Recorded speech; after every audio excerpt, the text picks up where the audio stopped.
Welcome to சொல்ல துடிக்குது மனசு. ஒரு முறை துரியோதனனோட மனைவியும் கர்ணனும் தாயக்கட்டை விளையாடிட்டு இருந்தாங்க. அப்போ தான் இந்த ஆட்டத்தில் தோற்றுருவோமோ அப்படின்னு பயந்த துரியோதனனோட மனைவி சடார்னு எந்திரிச்சாங்க. கர்ணன் அவங்களுடைய கையை பிடிச்சிட்டான். அப்போ அவங்களுடைய முத்து மாலை அருந்து முத்துக்கள்லாம் தரையில் செதறி விழுந்துருச்சுங்க. அந்த நேரத்தில் துரியோதனன் அங்கே வந்தான். இந்த காட்சியும் பார்த்துட்டு தரையில் செதறி கிடந்த முத்துக்களையும் பார்த்துட்டு ஒரு சின்ன புன்சிரிப்போட எடுக்கவோ கோக்கவோ அப்படின்னு கேட்டாங்க. ஒரு நூல் இழை கூட கர்ணன் மேலே அவன் சந்தேகப்படவே இல்லை. இது மகாபாரதத்தில் வர ஒரு கதை. இன்னைக்கு பார்த்தீங்கன்னா, நான் இவர் தான் கல்யாணம் பண்ணிக்க போகிறேன், இதை பற்றி நீங்கள் என்ன நினைக்கிறீங்க அப்படின்னு தன்னுடைய பாய் ஃப்ரெண்டுக்கிட்டே அட்வைஸ் கேட்குறாங்க சில பெண்கள். இப்படி இருக்கிற ஒரு சூழலில் ஜோதி முருகன் நம்ம நிகழ்ச்சிக்கு வந்திருக்காரு. இவர் என்ன சொல்கிறாருன்னா, தன்னுடைய மனைவிக்கும் தன்னுடைய நண்பன் முருகனுக்கும் ஃப்ரெண்ட்ஷிப்பை மீறின ஏதோ ஒரு தொடர்பு இருக்குன்னு சந்தேகப்படுறாருங்க. உங்கள் குடும்ப வாழ்க்கையை பற்றி சொல்லுங்கள் ஜோதி முருகன். குடும்ப வாழ்க்கைங்கிறது கடந்த 9 வருடங்களுக்கு மேலே ஆகிவிட்டாங்க. கல்யாணம் முடிஞ்சு சில சிறு பிரச்சனைகளாக இருந்தாலும் நம்ம பேசி சமாளிச்சுக்கணும், வெளியில் போகக்கூடாது அசிங்கம் சொல்லி குடும்பத்தில் வந்து பெண்களுக்கு வந்து மனைவியானதை நான் சொல்லி கொடுத்தேன். அதை பல முறை அந்த பிள்ளை புரிஞ்சுக்கிட்டு அப்புறம் பல வெடிக்கும் சில ஒன்றும் இல்லாத சின்ன சின்ன பிரச்சனைக்கெல்லாம் பெருசு பண்ணாத வெடிக்க இருந்துக்கிறணும். குடும்பத்தில் வந்து நம்ம இப்படித்தான் போகணும், இப்படி போனாத்தான் நம்ம வந்து வாழ்க்கையை நல்ல முறையாக நடத்த முடியும் அப்படின்னு சொல்லி எவ்வளோ எடுத்து சொல்லி பார்த்தோம். அந்த பெண் வந்து புரிஞ்சுக்கிட்டு 2 குழந்தைகள் ஆகியும் கூட அது ஒரு சில பிரச்சனையில் ஒன்றும் இல்லாத கூட தவறான வழியில் பேசக்கூடாது அப்படின்னு சொல்லி நான் ஏற்கனவே கண்டிஷன் பண்ணி வச்சுருந்தேன். அப்படி வந்து மீறி வந்து இந்த மாதிரி போகக்கூடாதுமான்னு சொல்லி பஞ்சாயத்தாரில் முன்னிலேயே பேசுனாங்க.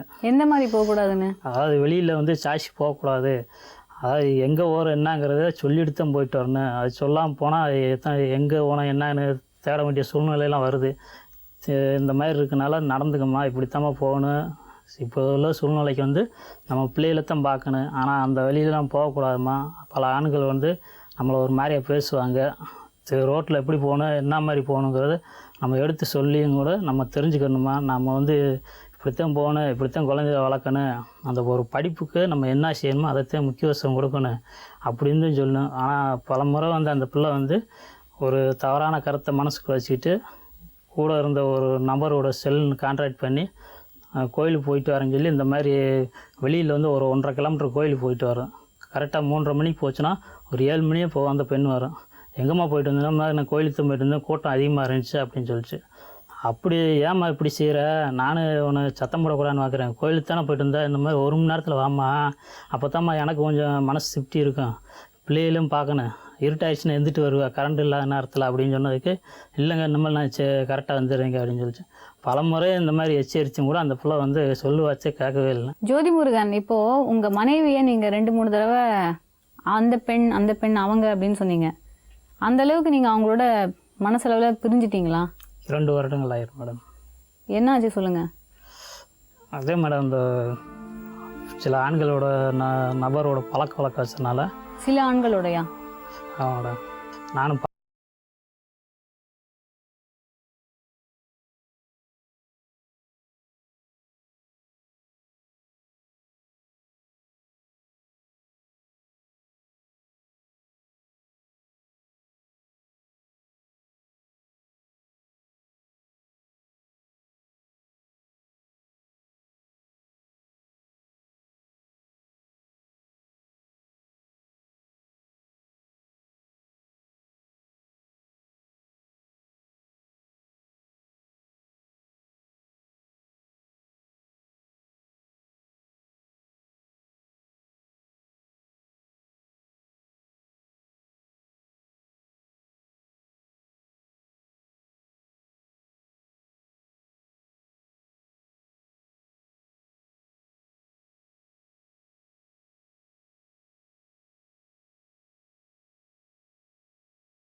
அவங்க எங்கெல்லாம் போகிறாங்களோ அவங்க போகிறத எனக்கு சொல்லுங்கன்னு சொல்லியிருந்தீங்க. நண்பர்கிட்ட சொல்லி வச்சுருந்தேன். அதே மாதிரி அந்த நண்பர் 2 பேரும் ஜோடியாக உட்காந்து திரையரங்கில் படம் பார்த்துக்கிட்டு இருந்தாங்க. நான் கையும் காலமாக பிடிச்சி அடித்ததில் பஞ்சாயத்தார் முன்னாடி நிப்பாட்டினாச்சு இவ்வளோ பிரச்சனை வந்தது. அப்போ தான் நீங்கள் பஞ்சாயத்துக்கு போனீங்க முதல்ல, அதாவது தேட்டரில் பார்த்ததுக்கப்புறம்?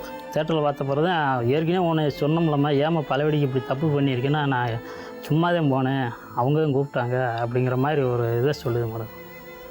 இதில் உங்கள் வீட்டுக்காரங்கெல்லாம் என்ன சொல்கிறாங்க? எங்கள் வீட்டுக்காரங்க அப்பா அம்மா வந்து அவள் அப்பா அம்மாட்ட ஒப்படைச்சிரு, அவள் அப்பா அம்மா என்னங்கிற பேசிக்கிட்டு நம்ம என்னங்கிற முடிவு எடுத்துக்குவோம், அது வரைக்கும் நம்ம எதுவும் பேச வேணாம் அப்படின்ட்டாங்க மேடம். உங்களுக்கு உங்கள் மனைவியோட வாழணும்னு ஆசையாக இருக்கா? இனிமேல் அந்த பிள்ளையோட வாழ்க்கை வாழ்கிறதா அப்படிங்கிற ஒரு மனசானது ரொம்ப புண்படுற மாதிரி இருக்காது மேடம். ஆனால் உங்களுடைய மனநிலை என்ன இப்போ? மனநிலை ரொம்ப பாதிச்சிருச்சு மேடம். இப்படி மனைவி இவ்வளோ தூரம் துரோகம் பண்ணிடுச்சு அப்படிங்கிற மன வெறுத்துல தான் மேடம் இருக்கேன் மேடம். ஆனால் இப்போ அவங்க வந்து உங்களோட வாழணும்னு நினைக்கிறாங்கன்னா நீங்கள் அவங்க கூட வாழ்வீங்களா? மனசானது பாதிச்சிருச்சுன்னா எப்படி மேடம் கூட சேர்ந்து வாழ முடியும்? மன நிம்மதி வேணும்ல. இப்போ ஒரு இடத்துக்கு ஃபங்க்ஷனுக்கு போகிறோம்னா இந்த பிள்ளையாப்பா இப்படி செஞ்சு அப்படிங்கிற சொல்லும் போது மனசானது ரொம்ப பாதிக்கும் மேடம்.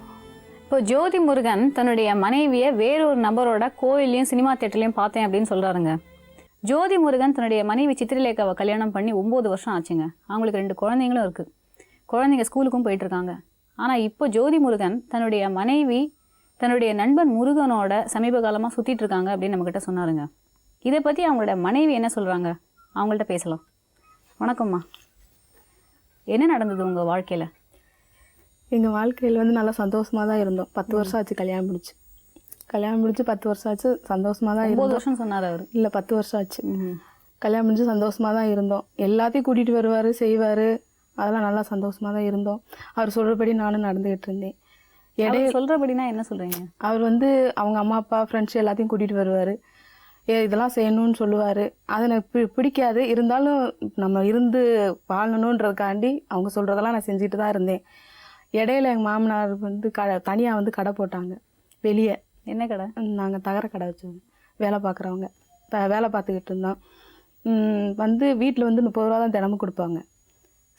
சமையலுக்கு வந்து 30 ரூபா தான் கொடுப்பாங்க. பத்தாதில்ல. பிள்ளைகளையும் பார்த்து இப்போ சமைக்கணுன்னா 30 ரூபா கட்டுப்படி ஆகுமா? கட்டுப்படி ஆகாது. அதனால நான் கேட்டேன், என்னங்க இப்படிலாம் பண்ணுறீங்க, இப்படிலாம் செய்கிறீங்க அப்படின்னு. நான் கொடுக்குறது தான் நீ சமைக்கணும் அப்படின்னு சொல்லுவாங்க. நான் எங்கள் மாமனார்கிட்ட கேட்டேன். எதாக இருந்தாலும் வந்து நான் வந்து எங்கள் வீட்டுக்காரர்கிட்ட கேட்க முடியாது. எதுவுமே ஒரு பூ வாங்கினாலும் சரி, எது எடுத்தாருன்னு சொல்லி வந்து வீட்டுக்காரர்கிட்ட வந்து தனியாக கேட்க முடியாது. ஏன்? மாமா கிட்ட தான் கேட்கணும்னு எங்கள் வீட்டுக்காரர் சொல்லிடுவார். எங்கள் அப்பாட்ட தான் நீ கேட்கணும், எதாக இருந்தாலும் என்கிட்ட கேட்கக்கூடாது அப்படின்னு சொல்லிடுவார். பூ வாங்குறத பற்றி எல்லாத்தையுமே எனக்கு எது பிடிக்கிறது எது வாங்கணும்னாலும் நான் அவர்கிட்ட தான் கேட்கணும். வீட்டுக்காருன்ற முறையில் வந்து நான் கேட்க முடியாது. கேட்கணும்னாலும் வாங்கியும் தர மாட்டார். 2வது வந்து இவர்கிட்ட காசு கிடையாது. மாமா தான் எல்லாமே பார்த்துக்குவாங்க. அவங்க தான் தினமும் 30 ரூபா கொடுத்து விடுவாங்க. இவர் வேலை பார்ப்பார். காலையில் 9 மணிக்கு வருவாங்க கடைக்கு, நைட்டு 11 மணிக்கு தான் வீட்டுக்கு வருவார். அது வரைக்கும் வேலை பார்த்துட்டு தான் இருப்பார். கொண்டு வரது 30 ரூபா தான் கொண்டு வருவார் வீட்டுக்கு. இப்படிலாம் இருந்துச்சு. அவங்க எப்பயுமே ஃப்ரெண்டு தான். அவங்க எப்பயுமே தினமும் கூட்டிகிட்டு வருவாங்க, செய்வாங்க. நான் சொல்லியிருக்கேன், இந்த மாதிரி கூட்டிகிட்டு வராதீங்க, செய்யாதீங்க அப்படின்னு நான் சொல்லியிருக்கேன். ஆனால் அதை அவங்க வந்து செய்யாதீங்கன்னா என்ன செய்வார்? வீட்டுக்கு கூட்டிகிட்டு வருவார், ஏதாவது சமைச்சு உங்களை சாப்பாடு போட சொல்லுவாங்க. அவங்க வீட்டில் சண்டை போட்டாங்கன்னா எங்கள் வீட்டில் வந்து தனியாக சொல்லி எங்கள் வீட்டில் தங்க வைப்பாங்க, செய்வாங்க. நான் அதெல்லாம் வேணாங்கன்னு நான் நிறையா தடவை சொல்லிட்டேன், நிறையா டிப்ஸ் சொல்லிட்டேன். பாப்பா பிறந்து ஒரு 6 மாதத்துல நிறையா டிப் இதனாலே எங்களுக்குள்ளே சண்டை வந்திருக்கு. கோவிச்சுட்டும் போக மாட்டேன். நான் கொடைக்கானல் பக்கத்தில் பண்ணக்காடு தான் நான் பிறந்த ஊர். அங்கே போக மாட்டேன். அடிக்கடியில் கோவிச்சுட்டுலாம் போனதில்லை ஒரு நாள் கூட. இப்படியே சமாளிச்சுக்கிட்டே இருந்தேன். முடியல என்னால். மாமனார்கிட்ட சொன்னேன். மாமனார் வந்து என்னை நான் வந்து கணக்கு கேட்டேன். என்னங்க காலையில் வந்து வேலை பார்க்குறாரு, 30 ரூபா தான் கொடுக்குறீங்க, கொஞ்சம் எக்ஸ்ட்ரா கொடுக்கக்கூடாதா அப்படின்னு சொல்லுவேன். என்னை வந்து திட்டுவார், செய்வார், அப்படி இப்படின்னு பேசுவார், வைவார், செய்வார். சரி அதையும் விட்டுருவேன். சரி நம்ம மாமனார் தானே நான் அப்படின்ட்டு நானும் விட்டுருவேன். கொடுக்கறது செய்கிறத வாங்கிக்கிட்டு சமாளிச்சுட்டு இருந்தே முடியல. அப்புறம் வந்து பையன் பருத்தில் 6 மாதம் ஆகிட்டான். அதனால் முடியலைங்க, செலவுக்கு வந்து கட்டுப்படி ஆக மாட்டோம்னது, நீங்கள் என்னங்க இப்படி பண்ணுறீங்க அப்படின்னு சொல்லி ஒரு சின்ன சண்டை வந்துருச்சு எங்களுக்குன்னா. சண்டை வரவும் இடையில என்ன செஞ்சுட்டாங்க, இவ்வளோ என்னமாவது பண்ணணும் அப்படின்றதுக்காக அவனுக்கு ஃப்ரெண்டுன்னு சொல்லி முருகன் சொன்னாங்க பார்த்தீங்களா, அவங்க வந்து ஃப்ரெண்டு. அவரோட ஃப்ரெண்டு எனக்கு யாருன்னே தெரியாது. அவரை தான் எனக்கு கூட்டிகிட்டு வந்து அறிமுகப்படுத்தி வச்சார். தவிர எனக்கு வந்து அலிநகரத்துக்குள்ளே யாருன்னு எனக்கு தெரியாது. நான் பிறந்தது பண்ணக்காடு, வந்து அங்களுக்குள்ளே யாரு கூடயும் பழகவும் மாட்டேன். என் வேலை உண்டு நான் உண்டு தான் இருப்பேன். பொதுவாக சொல்கிறேங்க, மனசில் இருக்கிறத சொல்கிறேன். சொல்லுங்கள். எங்கள் வீட்டுக்காரர் வந்து எனக்கு எந்த ப்ராப்ளமும் கொடுக்க கிடையாது. இது பூரா என் மாமனார் வேலை தான். அவருக்கு அவங்க வந்து என்ன லாபம்? என்ன லாபம் வந்துன்னா சம்பாரிச்சு அவங்க கையில் கொடுக்குறாங்க. நான் இருந்தால் கணக்கு கேட்பேன், அந்த மாதிரி கேட்பேன், இந்த மாதிரி கேட்பேன், பிள்ளைகளுக்கு செய்ய அப்படி செய்யன்னு சொல்லுவேன். அதனால வந்து அவங்க மகனை வந்து அவங்க கஸ்டடிக்குள்ளேயே வச்சுக்கிறணும்னு நினச்சாங்க. வச்சுக்கிட்டேன். இன்ன வரைக்கும் கல்யாணம் முடிஞ்சு 10 வருஷம் ஆச்சுங்க. இன்ன வரைக்கும் அவங்க கஸ்டடிக்குள்ளே தான் வச்சுருக்காங்க. நீங்கள் தனி கொடுத்தனம் போகிறத பற்றி எப்பயாவது உங்கள் புருஷன்கிட்ட பேசி சொல்லியிருக்கேங்க. அவரும் சரின்னு சொல்லுவார், போவோம் பார்ப்போம்னு சொல்லுவார். அவங்க வீட்டுக்குள்ளே போயிட்டு வந்து அவங்க அப்பா அம்மாட்ட பேசிட்டு வந்தோடனே அந்த வார்த்தையை அப்படியே மறந்துடுவார். அப்படியே விட்டுருவார், லூஸில் விட்டுருவார். அதை பற்றி பெருசாக எடுத்துக்கிற மாட்டார். ரெகுலர் வருவார், சாப்பிடுவார், கடைக்கு போவார். இதே வேலை தான், வேறு எங்கேயும் போக மாட்டாங்க. என் புருஷனை பற்றி நான் குறையே சொல்ல மாட்டேங்க. அவரை பற்றி உண்மையிலேயே எனக்கு தங்கமானவர். இப்படி புருஷன் கிடைக்க நான் கொடுத்து வச்சுருக்கணும். ஆனால் என் புருஷனால எனக்கு ப்ராப்ளமே இல்லைங்க. என் மாமனார்னாலங்க ப்ராப்ளம். ஆனால் அவங்க அப்பா வந்து என்ன சொல்கிறாங்க, அப்பா அம்மா வந்து என்ன சொல்கிறாங்களோ அதுபடி தான் எங்கள் வீட்டுக்காரர் கேட்பார். இப்போ வந்து நீ வந்து சேர்ந்து வா. இப்போ வந்து 10 நாளைக்கு முதல்ல வந்து பேசி முடித்தாங்க. 10 நாளில் வந்து வீடு பார்த்துட்டு வந்து கூப்பிட்ற சித்தரான்னு என்கிட்ட வந்து பேசினார்.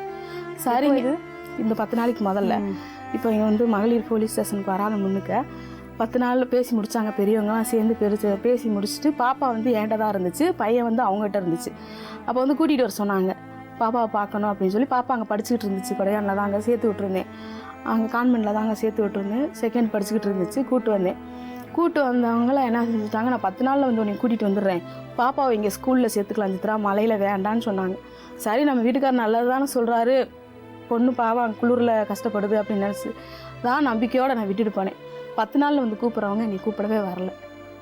ஏன்னா வந்து இப்போ என்னால் பிள்ளைகளை விட்டுட்டு என்னால் வந்து இருக்க முடியல. 2 குழந்தைங்களும் இப்போ அவர்கிட்ட தான் இருக்கா? அன்னைக்கு நான் ஏன்ட்ட தான் அங்கே இருந்துச்சு. அவர் வந்து கூட்டிகிட்டு நான் வந்து கூட்டிகிட்டு போனேன். அவங்க ஸ்கூலில் சேர்த்து விடலான்னு சொன்னாங்க, சேர்த்து விட்டாங்க. அதான் இப்போ 2 பசங்களும் இப்போ அவங்கள்ட்ட தான் இருக்கு. அவர் உங்கள் மேலே வைக்கிற குற்றச்சாட்டு என்னன்னா, அவருடைய நண்பனோட நீங்கள் சுற்றினதா அவர் சொல்கிறாரு. பல இடங்களில் வந்து இல்லைங்கம்மா, இதுக்கு சாட்சி இருக்குது. அதுதான் சொல்லியா, இது பூரா மாமனார் வேலை. அவராக கொஞ்சம் சொல்ல கிடையாதுங்க, இது பூரா என் மாமன். அவரே பார்த்தேன்னு சொன்னார் எங்ககிட்ட. அவர் தான் சொல்லு, நீங்கள் என்ன சொல்கிறீங்களோ அதை விட கேட்பார். அதோட கேரக்டர் அவர் தான். அதுக்கு பிறகு அவர்கிட்ட ஒன்றுமே இங்கே தனியாக கூப்பிட்டு போய் கூட பேசி பாருங்க, அவர் சொன்னதவே சொல்லுவார். இப்போ என்ன சொன்னாரோ அதவா தான் சொல்லுவார், அதோட மாற்றி வேற எதுவும் பேச மாட்டார். அப்போ அந்த நண்பருக்கும் உங்களுக்கும் எந்த ஒரு பிரச்சனையும் இல்லைங்க? என் பிள்ளைகளுக்கு 2 பிள்ளைகளுக்கு பொதுவாக சொல்கிறேன், எந்த பிரச்சனை எந்த இதுவுமே இல்லைங்க. இல்லை, எந்த பிரச்சனையும் நான் கேட்க, எந்த இதுவும் இல்லை, எந்த உறவும் கிடையாதுங்க. நான் என் புருஷங்கிட்டே நான் சரியாக அவங்க வந்து நான் சரியாக என் புருஷங்கிட்டே பக்கத்தில் உட்காந்து பேசினாவே என் மாமனாருக்கு பொறுக்காது. நெசமாதாங்க.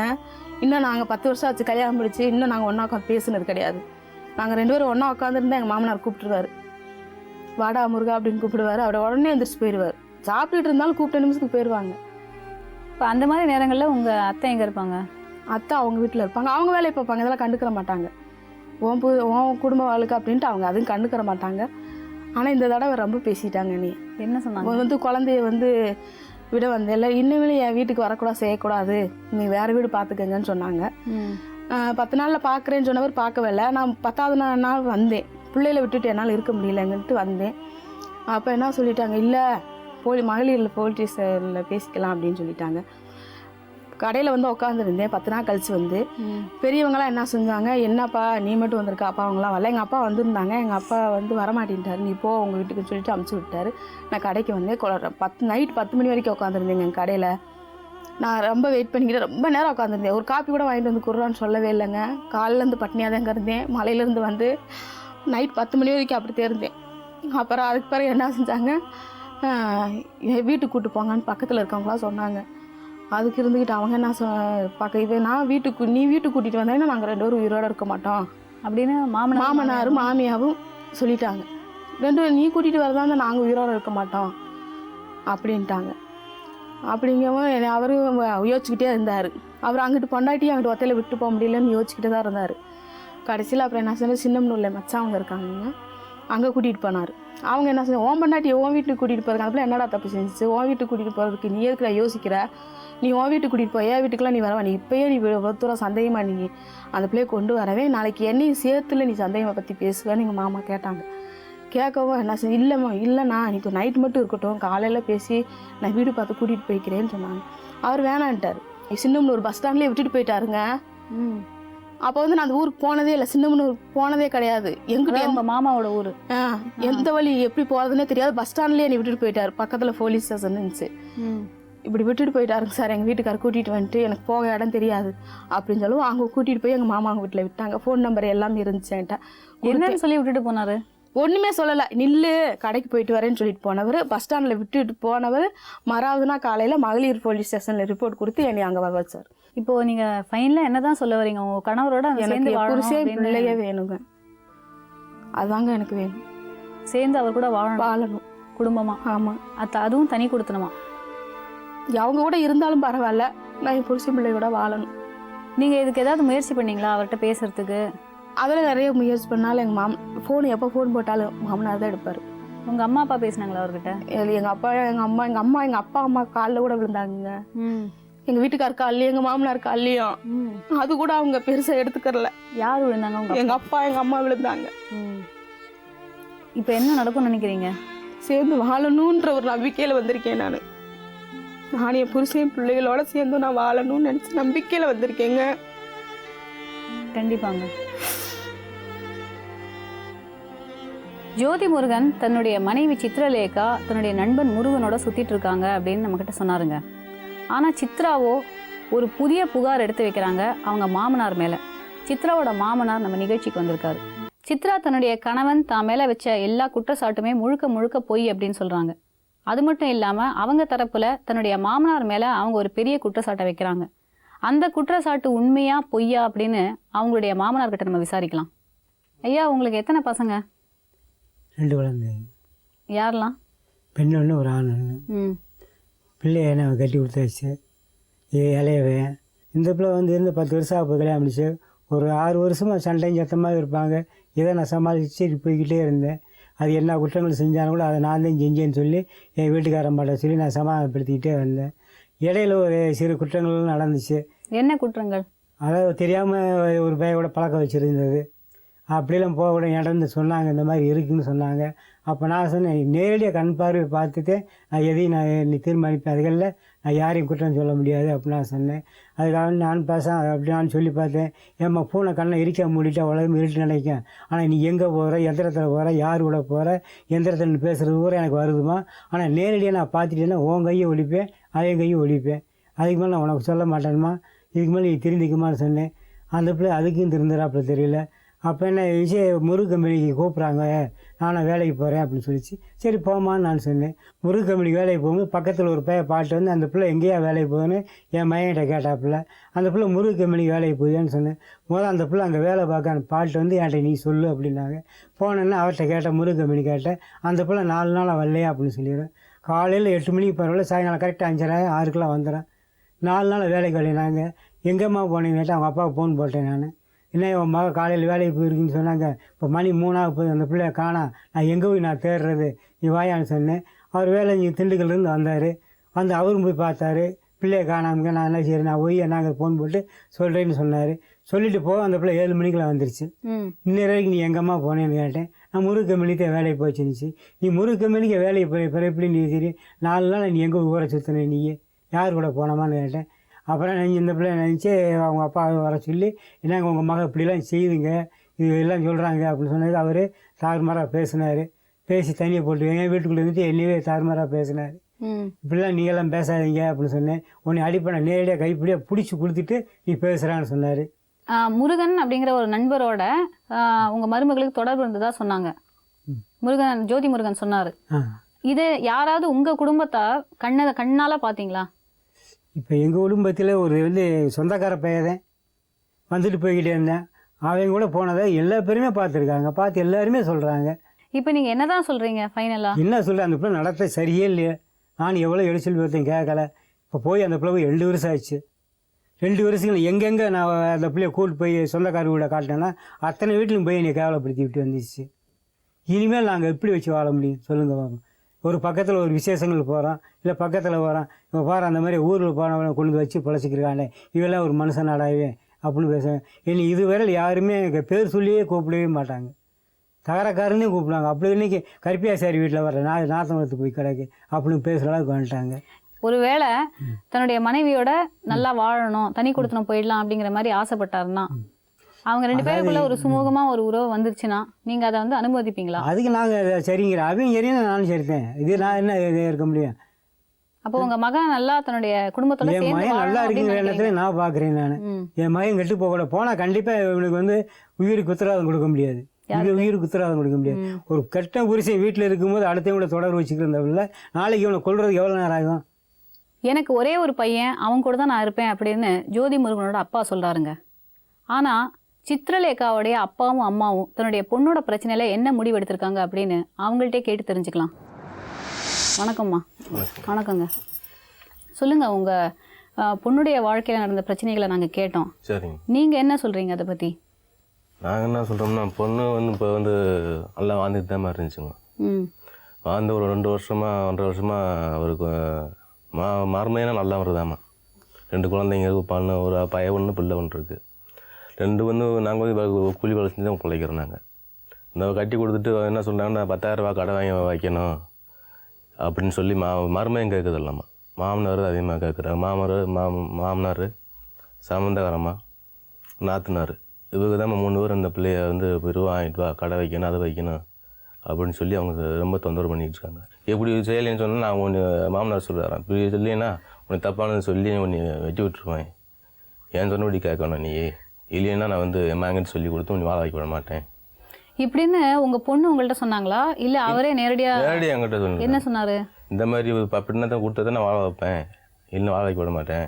பணம் கேட்டாங்க? பணம் கேட்டாங்க. இது கடை எத்தனை வருஷம் வைக்கணும். ஆச்சு இந்த மாதிரி கேட்டு? இந்த கேட்டு ஒரு 3 வருஷம் ஆச்சுமா. அதுக்கு முன்னாடி எந்த பிரச்சனையும் இல்லை? அதுக்கு முன்னாடி நல்லா தான் வாழ்ந்துக்கிட்டு இருந்தாங்க. இப்போ சடனா கேட்டதுக்கு என்ன காரணம்னு நினைக்கிறீங்க? கடை வைக்கணும், எனக்கு கடை இருக்குது, நீங்கள் வீட்டில் வாங்கிட்டு வா, அது கடனை கட்டணும், கடை வைக்கணும் அப்படின்னா நம்மளால கொடுக்கறதுக்கு வசதி இல்லாமல் என் பிள்ளை வாழ்ந்து பேரம்பேத்தி இருக்குது. 1 வருஷம் வீட்டு வச்சுருந்தேன், என்னால் முடியல. திருப்பி பஞ்சாயத்து கூப்பிட்டாங்க. போய் அவங்க மாமனார் சம்மந்தம் எல்லாம் விழுந்து ஏன்னா பணங்கள்லாம் கொடுக்க முடியாது, நீங்கள் வந்து பிள்ளைய வச்சு நீங்கள் வாழணும் அப்படின்னு சொல்லி சரி வீடு பார்த்து கூப்பிட்டு போகிறேன்னு சொல்லிட்டு கூப்பிட்டு போயிட்டு திருப்பி பிள்ளையை வாங்கிட்டு அனுப்பிச்சிட்டாங்கம்மா. பிள்ளைய பிடிக்கிட்டு வெட்டி விட்டாங்க. 2 பேருமே காலுக்கு விழுந்தோம். இப்போ அவங்க வந்து அவங்க சைடில் என்ன சொன்னாங்கன்னா உங்க பொண்ணு முருகன் அப்படிங்கிறவங்களோட ஒரு தொடர்பில் இருந்தாங்க அப்படின்னு சொன்னாங்க. அதெல்லாம் இல்லைங்கம்மா. சரி, என் மகன் தப்புன்னு சொல்கிறீங்க, தேட்டரில் வந்து 6 வேணாலும் பார்க்கலாம், 6 வேணாலும் போகலாம், வேறு ஏதாவது உங்கள் ஆதாரம் வச்சுருக்கீங்களா அப்படின்னு சொல்லுங்கள் அப்படின்னு. அதெல்லாம் கிடையாது, தேட்டரில் பார்த்தா எங்கள் சோட்டியா உட்காந்துருந்தாங்க, இதை சொன்னாங்க, வேறு வந்து குற்றச்சாட்டு. நீங்க உங்க பொண்ணுகிட்ட அதை பற்றி கேட்டீங்களா? கேட்டேன். ஏமா போனேயாமா அப்படின்னு கேட்டேன். என்ன நம்ம சொன்னாங்க? போனோம்ப்பா, எல்லாம் தான் இப்போ பிள்ளை பற்றி எல்லாம் தான் போனோம். புருஷன் முன்னாடி தான் போனோம். அவர் வந்து நம்மளுக்கு தெரியாது, அவருக்கு ஃப்ரெண்ட் அவர், நம்மளுக்கு தெரியாது, நம்மளுக்கு யாருன்னு நம்மளுக்கு தெரியாது. ஒரு நேரம் நீங்க அவங்க வீட்டில் போய் தண்ணி போட்டு பிரச்சனை பண்ணதா சொன்னாரு. ஆமாம், அந்த மாதிரி நடந்ததா? நடந்துச்சுங்கம்மா. ம். நாங்கள் போனேங்கம்மா. ஏன் என்ன கேட்டிங்கன்னா, நான் வந்து 30 ரூபா டெய்லி அவங்க கொடுக்குறதும்மா. இவர் வந்து அவங்க அப்பாட்ட வேலை செஞ்சுக்கிட்டு இருக்காரு, இவர் சம்பாதிக்கிறது, அவர் மாமனார் தான் அவங்க வீட்டுக்கு 30 ரூபா டெய்லி கொடுக்குறது. 2 பிள்ளைகளை வச்சுக்கிட்டு 30 ரூபா எப்படி என் மகளுக்கு பார்த்துவேன் சாப்பாடு? ஏன்னா வாங்க அழுகும், நாங்கள் இருந்து 200 300 இப்படி வந்து வேலை செஞ்சு கொடுத்துட்டு போவேன் அப்படின்னு கேட்டதுக்கு நாங்கள் அவ்வளோதான் கொடுக்க முடியும், இதை வச்சுட்டு என் குடும்பமாக தான் பழகி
அவங்க பங்குக்கு சித்திரலேகாவும் தன்னுடைய குடும்ப வாழ்க்கையை பற்றின சில பிரச்சனைகளையும் சொன்னாங்க. இவங்க 2 பேருமே இன்றைக்கி நம்ம கூட இருக்காங்க. இவங்க 2 பேருக்குள்ள பேசி ஏதாவது ஒரு நல்ல முடிவுக்கு வராங்களா அப்படிங்கிறத இப்போ நம்ம பார்க்கலாம். ஜோதி முருகன், சரி மேடம். இப்போ உங்கள் மனைவிகிட்ட நாங்கள் பேசினோம். சரிங்க மேடம். அவங்க சைடில் இருக்கிற பிரச்சனைகளை அவங்க சொன்னாங்க. சரி. குடும்ப வாழ்க்கையில் அவங்களுக்கு ஏற்பட்ட சில சிக்கல்களை வந்து சொன்னாங்க. சரி. உங்கள் வீட்டில் இருக்கும்போது அவங்களுக்கு ஒரு பாதுகாப்பாக இல்லை, அதாவது உங்கள் அப்பா உடைய பிஹேவியர், அவங்கள்ட்ட நடந்துட்ட சில விஷயங்கள் வந்து பிடிக்கல அப்படின்னு எங்கள்கிட்ட சொன்னாங்க. சரி. இதை பற்றி உங்கள்கிட்ட பேசியிருக்கிறதும் சொன்னாங்க. நீங்கள் என்ன சொல்கிறீங்க? இது வந்து எல்லா வீட்லேயும் நடக்குதுன்னு நான் சொல்ல முடியாது மேடம். வீட்டு விஷயத்தை 4 சோத்துக்குள்ளே நம்ம பேசி முடிச்சுக்கிறணும். நான் வந்து வெளியில் காட்டிக்கிறக்கூடாது. இது உனக்கு எனக்கு உள்ளதுன்னா எங்கள் அப்பா அம்மாவை எந்த இது இழுக்கக்கூடாது. அவங்க சொன்னாங்கன்னா பேசாமல் இருந்துக்குருவாங்க. அப்படி உனக்கு பிடிக்கலன்னா பேச்சை விட்டுரு. நீ யார்கிட்ட பேச்சை விட்டுருணும்? தாய் தப்பின்ற மாமியார் மாமனார்கிட்ட பேச்சு பிடிக்கலன்னா பேச்சை விட்டுறணும். அதே என்னோட இது. நீங்கள் என்ன சொல்கிறீங்க? பேச்சை விட்டுனா இப்போ சண்டை இப்படி ஒரு ஏதாவது எடுத்து பேசுகிறதுனா கூட பேச்சை விட்டுடலாம். இப்படி ஒரு காரியம் அது எப்படிங்க சொல்லாமல் இருக்க முடியும்? நீங்கள் பேசுங்க உங்கள் கணவர்கிட்ட. இப்போ நான் பேசினா அவர் எடுத்துக்கிற மூடில் இல்லை. இல்லை, கண்டிப்பாக இருக்கார். ஏன்னா இந்த நிகழ்ச்சிக்கு அவரும் வந்திருக்காரு, நீங்களும் வந்திருக்கீங்க அப்படிங்கிறதுலேயே தெரியுது. அவரும் இந்த பிரச்சனையில் ஏதோ ஒரு வகையில் கண்டிப்பாக அவருடைய மனசும் பாதிக்கப்பட்டிருக்குன்னு தான் தெரிய வருது. கரெக்டாக? அப்போ நீங்கள் நேரடியாகவே அவர்கிட்ட பேசலாமே. சொல்லுங்கள், அவர்கிட்ட என்ன பிரச்சனைன்னு சொல்லுங்கள். அது பிரச்சனை என்ன பிரச்சனை வந்து எல்லாமே மாமனார்கிட்ட தான் வாங்கிக்கிறணும், எல்லாமே செஞ்சுக்கிறணும். மாமன் இப்போ வந்து அவரை கட்டலை. உங்கள் ஓப்பனாக சொல்கிறதுக்கு என்ன, நான் வந்து அவரை கட்டலை, மாமனார் கட்டியிருக்கேன். மாமனார் கட்டியிருக்கேன், மாமனாருக்கு எல்லாமே அப்படின்னா எல்லாமே செய்யணும்னா முடியுமாங்க சொல்லுங்கள்? நான் அவரை தானே கட்டியிருக்கேன். அவர் வந்து மாமனார் சொல்கிறது தான் கேட்கணும். அவருக்கு மீறி அதுக்கு அவருக்கு அடுத்து தான் அவங்க என்ன சொல்கிறாங்க. ஒத்துக்கிற மாட்டாங்க. ஆனால் ஏதோ ஒரு காரணத்தினால உங்களுடைய மனைவிக்கு உங்கள் வீட்டில் இருக்கிறது வந்து பாதுகாப்பாக அவங்க ஃபீல் பண்ணல அப்படிங்கிறது உங்களுக்கு புரியுதா? வெளியில் போனால் பாதுகாப்புலேருந்து தானே என்னுடைய வீட்டிலேயே வச்சுருந்தது. தாய் தந்தை வீட்டிலேயே குடும்பத்தை நடத்தினேன். இப்படி இருந்தாச்சும் நம்ம பிள்ளைகளை வளர்க்க முடியும் அப்படின்னு நான் எவ்வளோ புத்திமதியெல்லாம் சொல்லியிருக்கேன் மேடம். இல்லை, நீங்கள் தனி கொடுத்தனம் போகிறதுல உங்களுக்கு ஏதாவது பிரச்சனையா? எனக்கு வந்து எந்த பிரச்சனையும் இல்லை மேடம். உங்களுக்கு தனி கொடுத்தனம் போகிறதுல பிரச்சனை இல்லை? பிரச்சனை கிடையாது மேடம். ஆனால் உங்கள் அப்பா எங்கள்கிட்ட வேறு மாதிரி சொன்னார். என்ன சொன்னார்னா, நீங்கள் வந்து அவர் கூட உங்களை வந்து தனி கொடுத்தனம் போன்னு சொன்னதாகவும், நீங்கள் வந்து இல்லை நான் கண்டிப்பாக போவே மாட்டேன், உங்கள் கூட தான் இருப்பேன் அப்படின்னு நீங்கள் சொன்னதாக சொன்னார். மேடம், சில விஷயத்த நான் ஓப்பனாக அப்போதே சொல்லிட்டேன். அதாவது இப்போ பொண்ணானது அதை புரிஞ்சுட்டு நடக்கணும். குடும்பத்தில் உள்ள சூழ்நிலையை நம்ம தெரிஞ்சுக்கணும்.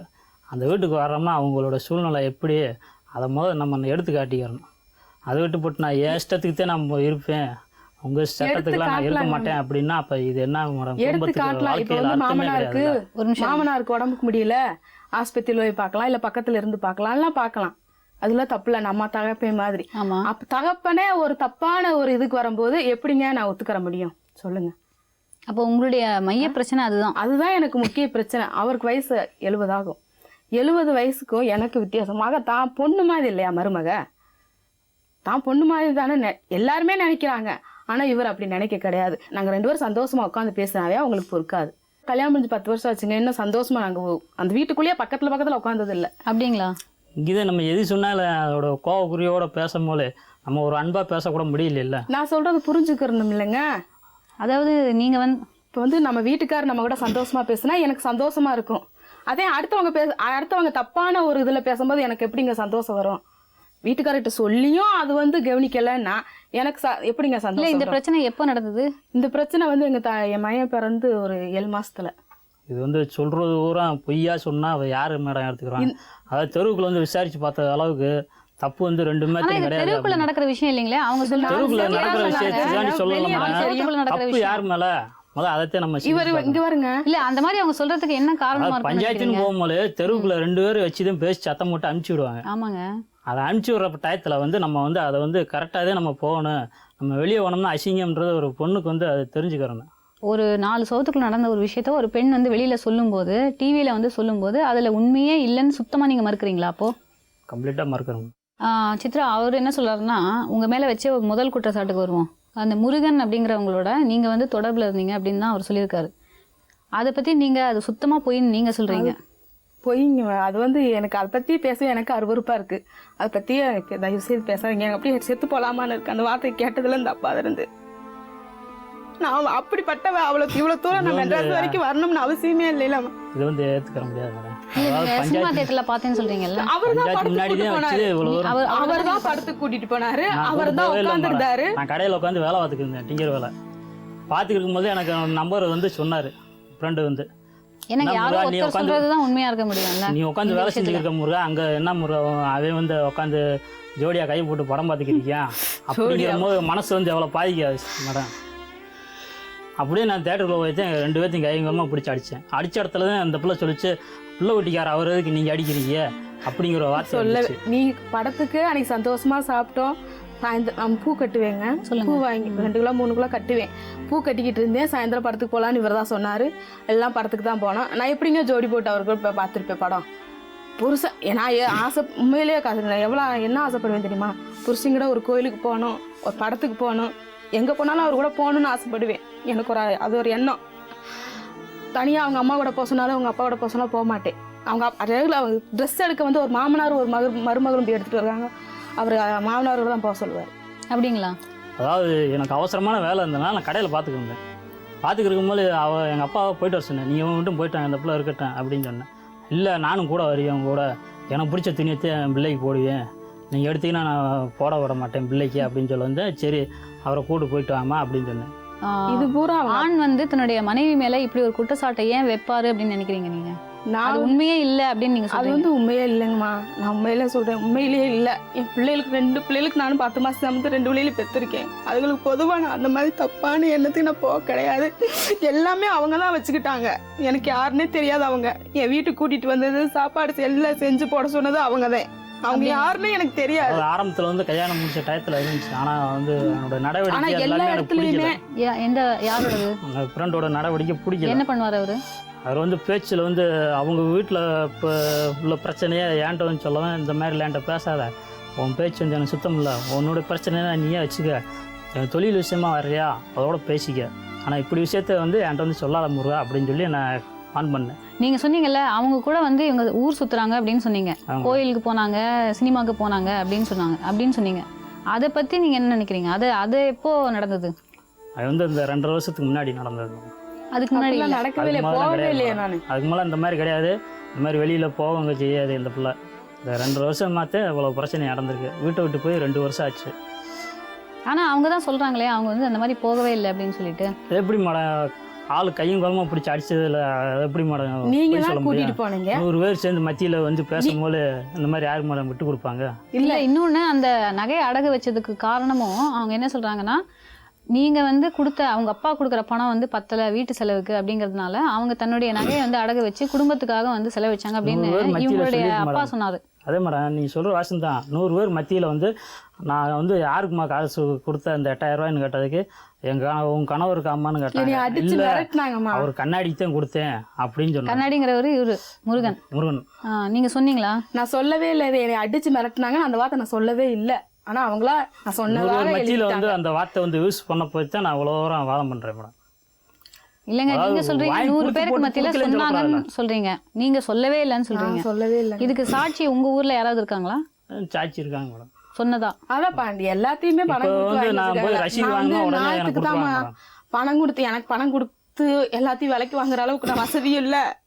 நான் அந்த அளவுக்கு இல்லை. உண்மையிலே சொல்றேன். இவ்வளவு குற்றச்சாட்டு நம்ம வீட்டுக்காரே நம்மளை சொல்லும் போது நான் இருந்தா என்ன இல்லாட்டி என்ன நெசமா வாழ்க்கை அப்பா இருந்து வெறுத்து போச்சுங்க. நீங்க சொன்னதுல இருந்து வெளியே போய் எவ்வளவு சிந்திச்சேன்னு தெரியுமா? நம்ம வீட்டுக்காரர் எப்படியா சொல்லியிருக்காரு அப்படின்றது எனக்கு அப்படியே நெஞ்சே வெடிச்சிருச்சு. ஆனா இது முன்னாடி உங்கள்கிட்ட சொன்னதே கிடையாது. இது எதுவுமே பேசுனது கிடையாது. ஆனா நீங்க அந்த மாதிரி சொன்னீங்க பாத்தீங்களா, அவங்க வீட்டுக்காரர் இந்த மாதிரி சொன்னாருன்னு, அப்பயே மனசு நொறுங்கி போச்சு சுக்குநூறா. உங்களுடைய மனைவி கிட்ட இந்த விஷயத்தை பத்தி நீங்க பேசுனீங்களா பேசலையா? நான் ஆரம்பத்தில் பேசுனதே சொல்லியிருந்தேன் இல்லைங்கம்மா.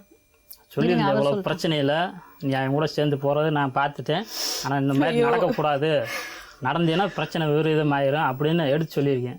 ஆனா இப்போ இவங்க வந்து சொல்றத பார்க்கும்போது இவங்களுக்கு எந்த விஷயத்துல இவங்களை நீங்க வெட்டி விட்டுருக்கீங்க அப்படின்னே தெரியாத மாதிரி தான் சொல்றாங்க. இப்போ ஆதாரம் எல்லாமே இருக்கும்போது தான் மேடம் இவ்வளோ தூரம் நம்ம ஓண்டி பேச வேண்டியது. இப்போ கடைசியா எப்போ பேசுனீங்க ஒருத்தருக்கு ஒருத்தர்? இப்போ கடைசியாக பேசுனது ஒரு 1.5 மாதத்துக்கு முன்னாடி பேசுனேன். சொல்லுங்க. அந்த 10 நாள்ல வந்து வீடு பார்த்து பேசி நான் வந்து 10 நாள்ல வந்து வீடு பார்த்து வந்து கூட்டிகிட்டு போகிறேன், பாப்பாவை மட்டும் இங்கே விட்டுட்டு போ அப்படின்னு சொன்னார். நான் நம்பிக்கையில், நம்ம வீட்டுக்காரர் நம்பிக்கையாக சொல்கிறாருல. இருங்க, அப்படி சொன்னீங்களா நீங்கள்? அந்த நகையை நீ என்ன செஞ்ச, சரி, அந்த தோடை என்ன செஞ்ச, கொலுசு என்ன செஞ்ச? சரிம்மா, அந்த நகையெல்லாம் எங்கே வந்து சொல்லுங்க நீங்கள். நான் கல்யாணம் முடிஞ்சு எனக்கு 3வது நாள் வந்து கடன் பட்டுட்டோம் சித்ரா, கொடுங்கன்னு சொல்லி இவர் என்கிட்ட கேட்டார். நான் சொன்னேன், உங்களை எந்த வேலையும் நம்பிக்கையில், வேலையும் பார்க்க மாட்டேறீங்க, மாமனார் கையில் 30 ரூபா வாங்க சொல்கிறீங்க, எப்படி உங்க இந்த நம்பிக்கையை நான் கொடுப்பேன் அப்படின்னு நான் சொன்னேன். இந்த வார்த்தை சொன்னது உண்மை. இவர் என்னை வந்து எனக்கு நம்ம மருந்து குடிச்சு சாக போகிறேன்னு சொன்னார். நம்ம புருஷனை விட நகை ஒன்றும் பெருசு இல்லை இல்லைம்மா அப்படின்னு சொல்லி நான் என்ன சொன்னார், எங்கள் மாமனார் இருந்துக்கிட்டே என்ன சொன்னாங்க, குடு சித்ரா, நகையை கொடு, கடனெல்லாம் அடிச்சுட்டு உனக்கு நகை பின் நான் எடுத்து போட்டுடுறேன் அப்படின்னு சொன்னார். சரி, நம்ம தகப்பை மாதிரி கேட்குறாரு அப்படின்னு சொல்லி நான் கழட்டி கொடுத்தேன். எல்லா நகையுமே அவர்கிட்ட தாங்க இருக்கு. எனக்கு நகை பெருசு கிடையாது. இன்னமும் சொல்றேன், எனக்கு நகை இல்ல, நகை பெருசுங்கிறது எனக்கு வந்து நகை பெருசு கிடையாது. கேட்குற கேள்வி வந்து புருஷன் பிள்ளை வேணும்.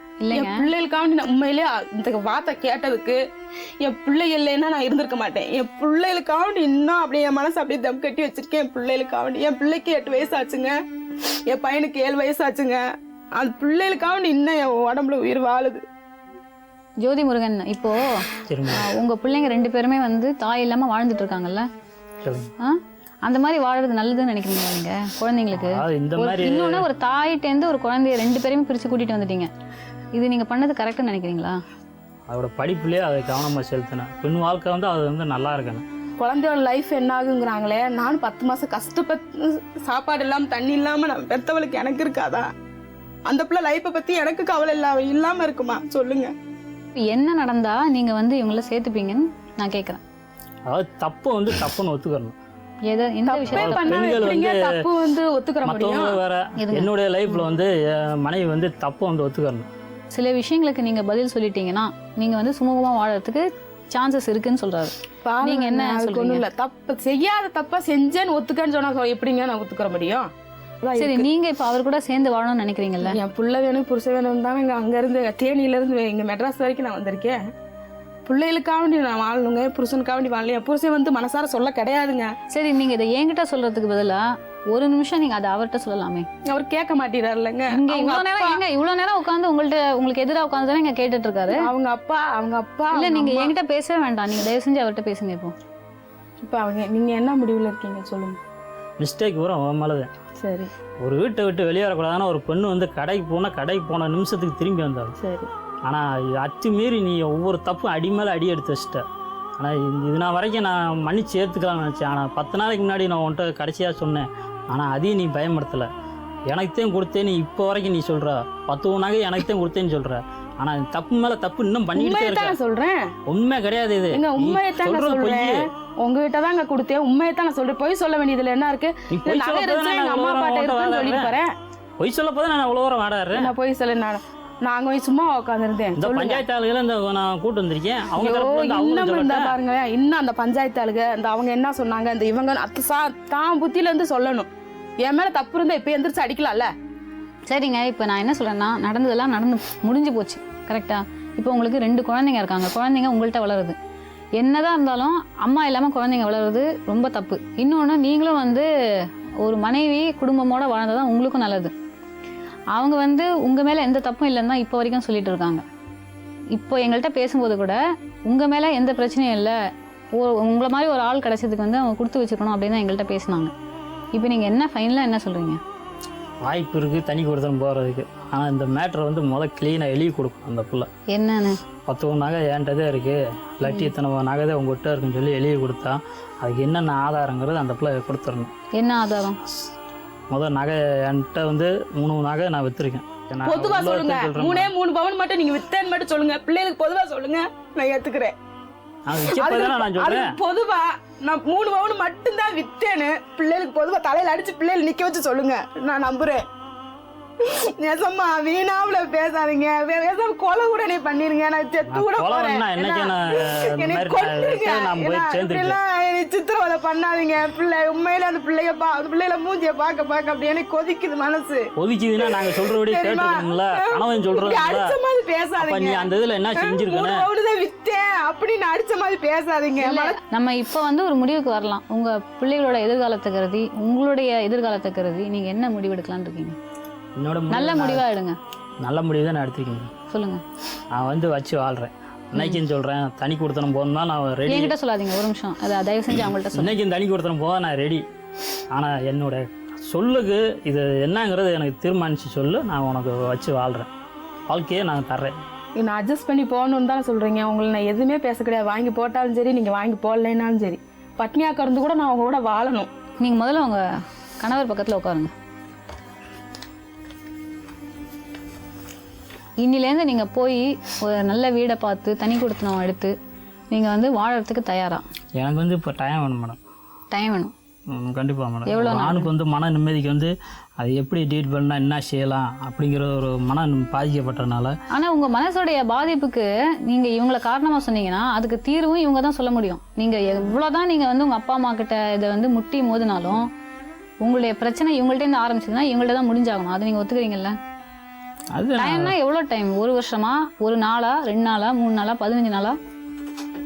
சொல்லுங்க. எனக்கு வந்து 3 மாதம் டைம் வேணும். 3 மாதம். 3 மாதம் கண்டிப்பாக. எதனால 3 மாதம்? மனசானது என்னது விட்டு போகலாம். 3 மாதம் இவருக்கு நீங்கள் டைம் கொடுக்க முடியுமா? எங்க அப்படிதாங்க 3 மாசம். இப்போ 3 மாசம் கேட்டிருந்தாரு. 3 மாசம் கொடுத்தே வரல. 3 மாதம் கேட்டாங்க. 18 நாள் கேட்டாரு. 15 நாள் வீடு வாக்க. 15 நாள் கேட்டிருந்தது. எனக்கு வந்து டைம் சரியில்லாமல் போச்சு. அதாவது அடி மேலே அடி வச்ச மாதிரி எனக்கு வந்து இதாதாங்க. இவ்வளோ பிரச்சனை எல்லாம் சமாளிச்சு பார்த்தேன். அவரை கூட்டிட்டு போய் வாழ வைக்கட்டும். இல்லைனே அவர் கையாலே செத்துட்டான். நான் உண்மையில ஏங்க அவங்க இப்படி கேட்கும்போது நீங்க புருஷன் கையால நான் செத்துடுறேங்க. என்னெல்லாம் எங்க அப்பா அம்மாலாம் ஏங்க எங்க அப்பாவா போக முடியாதுங்க. குழந்தைக்கு வந்து ஒரு குழந்தைக்கு வந்து 8 வயசு ஆகுது, இன்னொரு குழந்தைக்கு 4 வயசு ஆகுது. அவங்க எங்க போவாங்க? இத்தனை 3 மாசம், 4 மாசம், 5 மாசம், 8 மாசம்னா எதுக்கு நீ முதல்ல உங்களுக்கு 3 மாசம்? அவங்களுக்கு 4 பசங்க. என்னையவே கடன் அடைக்கிறதுக்கு சரி கடன் அடைக்க போறீங்க, 3 மாசம் தேவைன்னு அவங்க வந்து 3 மாசத்துல நீங்க வர மாட்டேன்னு அவங்க நம்புறாங்க. கண்டிப்பா நீங்க 3 மாசத்துல அவங்கள சேர்த்துப்பீங்களா? வெளியில வந்து எனக்கு 2 லட்ச ரூபா கடை இருக்கு மேடம். கடனுக்கு எனக்கு என்னங்க சம்மதம்? அப்ப பிள்ளைகளுக்கு போட வேண்டியதான் எனக்கும் போட போறாங்க. ஒரு வீடு பார்க்கணும்னா எனக்கு வந்து காசு வேணும். வீடு பாக்குற வரைக்கும் நான் ஒண்ணா வாடகைங்க. நீங்க அவங்க வீட்டுல போய் இருக்கிறதுக்கு கண்டிப்பா இருக்கிறேங்க. என்னை அவங்க கொலை கூட பண்ணிட்டு போகட்டும். கண்டிப்பா நான் இருக்கிறேங்க. என் பிள்ளைகளுக்காக, என் புருஷனுக்காக, என் அவர் அதே வீட்டுல இருக்க சொன்னா கூட நான் இருக்கிறேன். ஏங்க அவங்க சொல்றாங்களே, அப்ப இப்பயே நீங்க கூட்டிட்டு போலாமே இன்னைக்கு. வந்து நான் வீடு வந்து வேலை பார்க்கணும் மேடம். வீடு வேலை பாக்குறதுக்கு போய் வைக்கிறதுக்கு என்ன சம்பந்தம் அது வந்து இருக்கு? மழை வெஞ்சா ஒழுகும், வெயில் அடிச்சிச்சுன்னா உள்ள உட்கார முடியாது. ஏங்க நீங்க சொல்றதெல்லாம் ரொம்ப குழந்தைத்தனமான இல்ல மேடம், மனசு விட்டு வெளிப்படையா நான் சொல்றேன் உங்ககிட்ட. இல்ல நீங்க கல்யாணம் பண்ணும்போது இதெல்லாம் நீங்க பார்க்காம தானே கல்யாணம் பண்ணீங்க. வீடு தாடு வந்து நல்லா இருந்துச்சு மேடம். நல்லா இருந்துச்சு. அப்ப நீங்க கல்யாணம் பண்ணிருக்க வந்து பக்கத்துல வந்து அவ்வளவு தூரம் வீடு கிடையாது. இப்ப வீடுகளாவது அந்த மேல கல் மண்ணெல்லாம் போடவும் தாடு ரொம்ப. சரிங்க, பச்சை பிள்ளைங்க ஒரு நிமிஷம் இருங்க. அவங்க என்ன சொல்றாங்கன்னா எல்லாத்தையும் விட்டுருங்க, உங்க வீடு வந்து கூரை வீடா ஓட்டு வீடா கூட இருக்கட்டும், அவங்க வந்து இருக்கிறதுக்கு ஓகேன்னு அவங்க சொல்றாங்களே. நான் வேலை பார்த்துட்டேன்னா அப்புறம் வந்து இருந்துக்கலாம்ல. என்ன வேலை? மேல தாரத்தை பிரிச்சு மாத்தி போடுங்க. ஏங்க அவங்க உங்க கூட இப்ப வரதுக்கு ரெடியா இருக்கேன்னு சொல்றாங்க. நீங்க எங்க கொண்டு போய் வச்சாலும் அவங்க வந்து உங்க கூட வந்து வாழறதுக்கு ரெடியா இருக்கேன்னு இதை விட என்ன சொல்ல முடியும்? நான் என்னோடதே சொல்லிட்டேன் மேடம். இப்ப நீங்க கூட்டிட்டு போக முடியுமா உங்களால? அதே 3 மாசம் எனக்கு டைம். 3 மாசத்துக்கு அப்புறம் நான் வேலை பார்த்து நான் வீட்டை வந்து சரி பண்ணாத்தே நான் வந்து உள்ள உட்கார வைக்க முடியும் அந்த பிள்ளைய. எங்க பச்சை பிள்ளைங்க அதே மலையில அதே கல்லுல அதுலயே பச்சை பிள்ளைங்க இருக்குதுங்க. நான் இருக்க மாட்டேனா? 7 வயசு 8 வயசு பிள்ளைங்க இருக்குதுங்க. நான் இருக்க மாட்டேனாங்க அந்த இதுல? சொல்லுங்க. என் பிள்ளைங்க அப்புறம் என் பிள்ளை நீ அப்படி வெட்டவங்க வந்து என் பிள்ளைங்களையும் 3 மாசம் வரைக்கும் நீயே வச்சு சித்ரா, நான் 3 மாசம் கழிச்சு வந்து கூட வீட்டை பார்த்துட்டு வந்து கூப்பிட்டு போறேன் அப்படின்னு சொல்லுங்க. ஜோதி முருகன் உங்களால கூட்டிட்டு போக முடியுமா முடியாதா? இப்போதைக்கு என்னால் முடியாது. ஏன்னா நான் வீட்டில் வேலை பார்த்தாத்தான் அந்த கூரையெல்லாம் மாற்றினேன். சரிங்க. மாற்றினாத்தான் வீட்டில் வந்து சின்ன பிள்ளைலாம் படுக்கிறதுக்காக நிம்மதியான வீடு. இப்போ அந்த மழையிலேயே அந்த குழந்தைய நனைஞ்சிட்டே இருக்கு. அப்போ வேலை பாருங்கப்பா, அம்மா கூட கூட்டு வந்து இருக்க வைங்கப்பா அப்படின்னு தான் அந்த குழந்தைய பிஞ்சு மனசில் சொல்லுது. நான் அதை வச்சு தான் இப்போ நான் சொல்கிறேன். இவ்வளோ தூரம் ஆணித்தனமாக நான் சொல்கிறேன். சொல்லுங்க. 3 மாதத்துக்குள்ள அப்பா அம்மா கூட்டு வாங்கப்பா அப்படின்னு சொல்லுது. பாப்பா சொல்லுது, பையனும் சொல்லிட்டான். போதுமா உங்களுக்கு? இதுக்கு மேலே நான் இருந்து அம்மாவை கூட்டுவான்னு 2 பேரும் சொல்கிறாங்க. சொல்லிட்டாங்க. சரி சொல்கிறாங்கம்மா, சொல்கிறாங்க. 3 மாதத்துக்கு அப்புறம் நீங்கள் போவீங்க. போகிறது ரைட்டு, 3 மாதம் கழிச்சு கூட போகிறது ரைட்டு. பிள்ளைங்க 2-3 மாதம் வரைக்கும் அதே அந்த கல்லுல மலையில அங்கே இருக்காட்டேன்னா நான் நல்லா அங்கே தான் நல்லா இருக்குல்ல. நான் 3 மாதம் வரைக்கும் நம்பிக்கையோடு வச்சுருக்கேன். நான் 3 மாதம் நம்ம புருஷன் வந்து நம்மளை கொண்டு கூட்டிகிட்டு போவார் அப்படியே ஒரு நம்பிக்கையில் பிள்ளைகளை வச்சுருக்கேன். இப்போ வந்து நான் படிக்க வச்சிருக்கேன் மேடம். என்ன சொல்றீங்க நீங்க? பிள்ளைங்க அங்க 2வது படிக்க, அங்க 2வது நான் சேர்த்து விட்டுருந்தேங்க. இந்த வருஷம் ஜூலை மாசம் ஆயிடுச்சு, ஸ்கூல் சேர்ந்து போயிட்டு இருக்காங்க. 2வது படிக்கணும், 1வது மறுபடியும் சேர்த்து விட்டுருக்காங்க. அது சர்டிஃபிகேட் ஒரு வருஷம் வேஸ்டா போகுதுல. பிறந்த சர்டிஃபிகேட் வந்து என்கிட்ட இருக்கு. அது பொய்யான சர்டிஃபிகேட்டை வச்சு தான் இப்போ சேர்த்துருக்காங்க. அது எப்படிங்க பொய்யான சர்டிஃபிகேட்? ஒரிஜினல் சர்டிஃபிகேட் என்கிட்ட இருக்கு. சரிங்க, அந்த சர்டிஃபிகேட் மேட்டர்லாம் விட்டுருங்க. ஒரு வருஷம் போனா கூட போயிட்டு போகுதுங்க. ஒரு 1ஆம் கிளாஸுங்க 2ஆம் கிளாஸுங்க பெரிய விஷயம் கிடையாது. இப்போ என்ன சொல்றீங்க நீங்க? 3 மாசம் கழிச்சு கண்டிப்பா இவங்களை கூட்டிட்டு கண்டிப்பாக போவீங்களா? நான் கொடுப்பேன். சார் பிள்ளைகளை கூட்டிட்டு போறீங்க அப்படி ரைட் நம்பிக்கை இல்ல, இருக்கு, நீங்க கூட்டிட்டு பிள்ளைங்களை ஒரு 3 மாசம் அவர்கிட்ட விடுறதுக்கு உங்களுக்கு என்ன வந்திருக்கு? அவங்க 1.5 வருஷம் அவர் தான் வச்சிருந்தாருப்பா பயல. இன்னொரு 1.5 வருஷம் வெயிட் பண்ண முடிஞ்ச உங்களுக்கு ஒரு 3 மாசம் ஏன் 3 மாசம் இருக்கிறது நான் ஒன்றும் வந்து சொல்லலைங்க. ஏன்னா ஏன்னா 4 பேரும் எங்க வீட்லயே ரொம்ப உண்மையில ரொம்ப கஷ்டப்படுறாங்க. நான் வெளியே சொல்லாம இருக்கேன், அவங்களும் ரொம்ப கஷ்டப்படுறாங்க. கண்டிப்பாங்க. ஏன்னா 4 அதை விட நீங்க ரொம்ப கஷ்டப்படுவீங்க. ஏன்னா உங்க குழந்தை ஏன்னா அவங்க என் பிள்ளைகளை குழந்தை விட்டுட்டு இருக்க முடியல என்னால. அதுதான் எனக்கு வந்து கவலை தவிர நீங்க ஒரு மத்தபடி குழந்தையாவது கூட நீங்க கவலை. அனுப்பிச்சீங்க. இது வந்து அதுக்கு என் பிள்ளையாவது கூட்டிட்டு போனா கூட அந்த பிள்ளைகளை பார்த்தாவது சந்தோஷமா இருப்பேன். 3 மாசம் வரைக்கும் கூட போறது கூட தெரியாது. அந்த பிள்ளைகளையும் அங்க இங்க விட்டுட்டு இவரையும் அங்க விட்டுட்டு நீங்க எப்படிங்க வாழ்க்கையில அங்க 10 இருக்க வருஷம் முடியும்? 2 பேரும் சேர்ந்து இருந்துட்டீங்க. ஒரு 3 மாசம் நீங்க வந்து அவங்கள, ஏன்னா அவரு வந்து ஏன்னா வந்து என் எல்லா பிள்ளைகளை விஷயத்தையும் விட்டுட்டு டோட்டலா என்னால இருக்க விட்டுட்டு முடியல. உண்மையிலேங்க என்னோட வேதனை உண்மையில எந்த பிள்ளை இருங்க, எந்த ஒரு- பொம்பளைக்கு வரக்கூடாது. கொஞ்சம் இருங்க தயவு செஞ்சு நான் சொல்லி முடிச்சிடுறேன். அதுக்கப்புறம் நீங்க பேசலாம். எங்கள்கிட்ட முதல்ல பேசுனீங்கல்ல, அப்ப நீங்க என்ன சொன்னீங்கன்னா, உங்களுடைய கணவர் வேணும், குழந்தைங்க வேணும், நான் வந்து அட்ஜஸ்ட் பண்ணி வாழ்ந்துடுறேன் அப்படின்னு சொன்னீங்க. இப்போ அவர் என்ன சொல்றாருன்னா, அவரும் குழந்தைங்களும் 2 பேருமே 3 மாசத்துக்கு அப்புறம் உங்க கூட சேர்றேன் அப்படின்னு சொல்றாரு. இதை நீங்க வந்து அக்செப்ட் பண்ணிக்கணும் அப்படின்னு நான் எதிர்பார்க்குறேன். சரியா? அதே மாதிரி நீங்க வந்து 3 மாசம் கழிச்சு கண்டிப்பா இவங்களை ஏத்துக்கிறேன் அப்படின்னு எங்களுக்கு நீங்க உத்தரவாதம் கொடுக்குறீங்களா? இவங்க கூட வாழறேன், தனி கொடுத்தன வைக்கிறேன், குழந்தைங்களையும் இவங்களையும் வந்து வச்சு காப்பாத்துறேன் அப்படின்னு சொல்லி நீங்க வந்து இந்த நிகழ்ச்சியின் சார்பா நீங்க உத்தரவாதம் கொடுக்குறீங்களா? பழசெல்லாம் மறந்துட்டு சத்தமா சொல்லுங்க. சரி மேடம். ஒரு கணவனுக்கும் மனைவிக்கும் நடுவில் நிறைய பிரச்சனைகள் வரலாங்க. அது மட்டும் இல்லாமல் கணவனும் மனைவியும் ஒருத்தர் மேலே ஒருத்தர் 1000 குற்றச்சாட்டுகள் எடுத்து வைக்கலாம். ஆனால் அந்த மாதிரி பிரச்சனைகள் வரும்போது அதை மறந்து மன்னிச்சு 2 பேரும் சேர்ந்து ஒன்றா சந்தோஷமாக வாழ்வோம் அப்படிங்கிற முடிவையும் அவங்க எடுக்கலாம். அந்த வகையில் இன்னைக்கு ஜோதி முருகனும் சித்திரலேகாவும் நம்ம நிகழ்ச்சிக்கு ஒரு பிரச்சனையோட வந்தாங்க. அந்த பிரச்சனைக்கு ஓரளவு அவங்களுக்கு தீர்வு கிடைச்சிருக்கும் அப்படின்னு நாங்கள் நம்புகிறோம். அது மட்டும் இல்லாமல் 3 மாதத்துக்கு பிறகு அவங்க ஒரு குடும்பமாக சந்தோஷமாக சுமூகமாக வாழணும் அப்படிங்கிறது தான் எங்களுடைய எண்ணம், எங்களுடைய நோக்கம். மீண்டும் நாளை மேலும் சில வாழ்க்கை கதைகளோடு உங்களை சந்திக்கிறேன். நன்றி, வணக்கம்.